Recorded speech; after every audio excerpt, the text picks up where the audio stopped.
Hello Bloomington, I'm Mayor Tim Busse, and this is the Council Minute for the week of January 11th. A few weeks ago, I talked about a development application that posed some thorny issues. Verizon has an office building and data center at Old Shakopee Road and Bush Lake Road.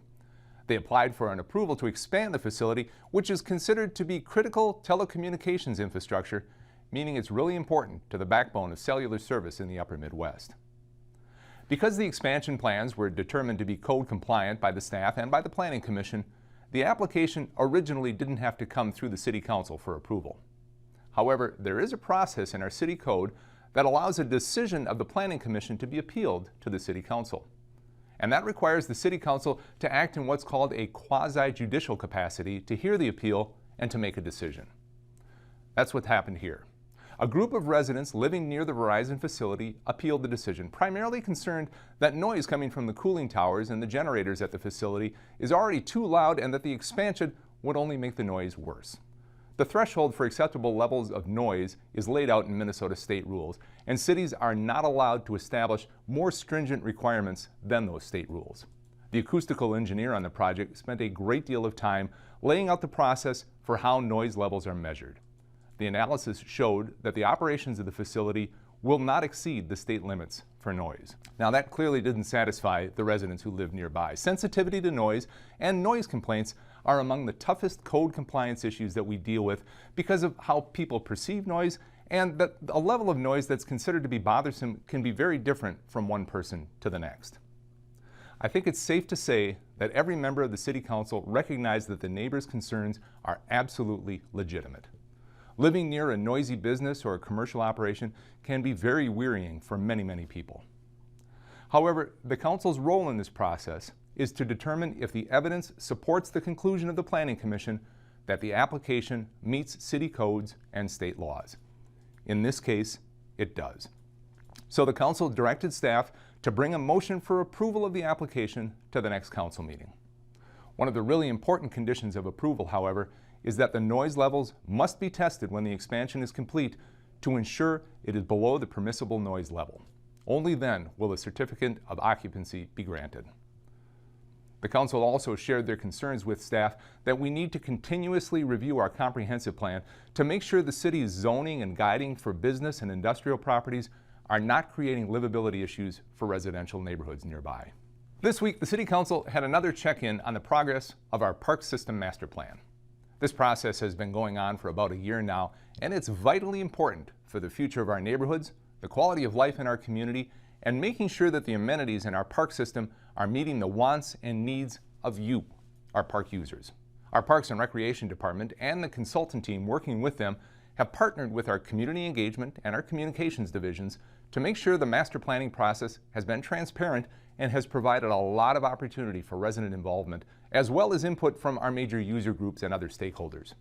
The Park System Master Plan is a roadmap for planning and for completing park improvements, for helping the city plan capital improvements, and to ensure that changes and investments to the park system fit into the bigger picture of serving the needs of the community today and in the future.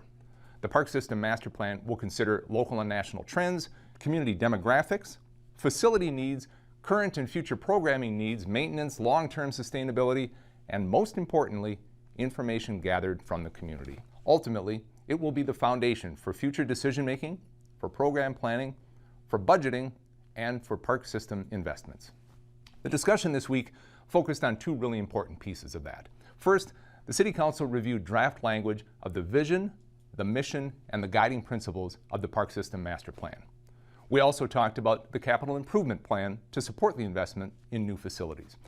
But today I want to focus on the vision, mission, and guiding principles because those are the foundation of the decisions that we'll be making moving forward. The proposed vision is that Bloomington Parks and Recreation is an accessible system of vibrant parks, diverse recreation facilities, sustainable park resources, and engaging recreation programs and experiences that contribute to healthy individuals and families, a thriving economy, and a high quality of life in the city of Bloomington.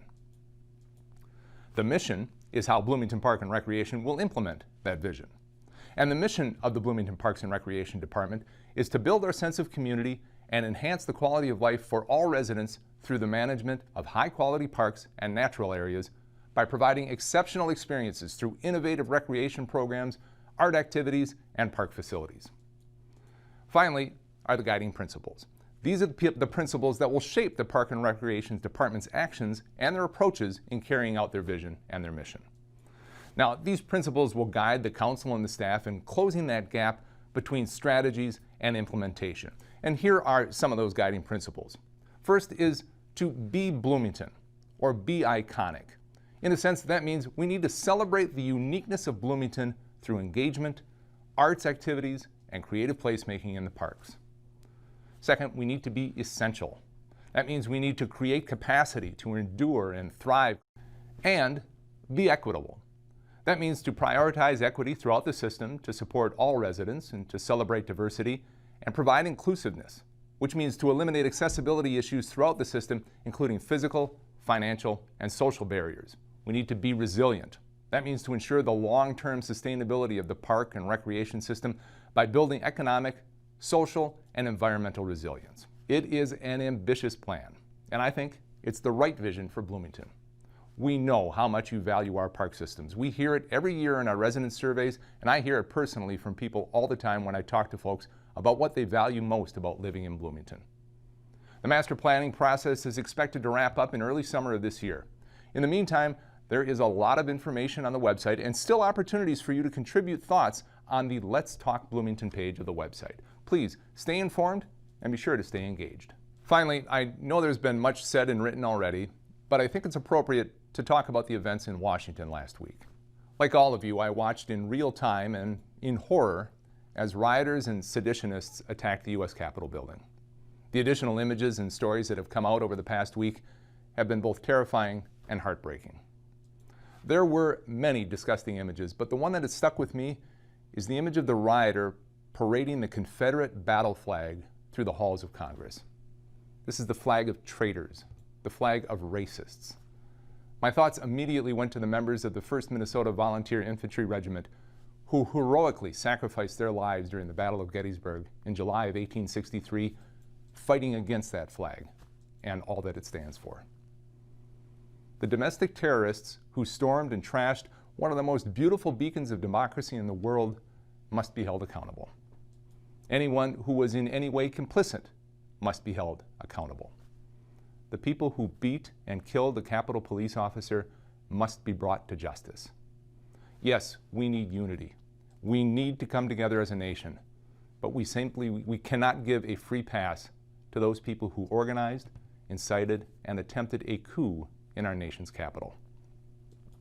Now, in these council minutes, I usually try to keep my comments focused to Bloomington, and yes, there are very local applications to all of this. We're now seeing the same type of dangerous rhetoric that led to the attack on the Capitol building being applied locally, and it is concerning. Words matter. Some state elected officials are now saying they're just asking questions about election security, when in fact they are stoking the embers of division. Local organizers plan a rally to storm the Capitol. They encourage people to bring weapons, and then they claim they're in favor of peaceful protest. Groups are protesting at the governor's mansion and at the private homes of elected officials. When armed protesters gathered outside of my house in October with their flags and their banners and their bullhorn, I spoke with them for almost 2 hours. I can't imagine elected officials doing the same now, given the thinly veiled calls to violence by these groups. Words matter. The rioters at the Capitol have been told for months that the most recent presidential election was stolen, that there was massive voter fraud, that they needed to stop the steal.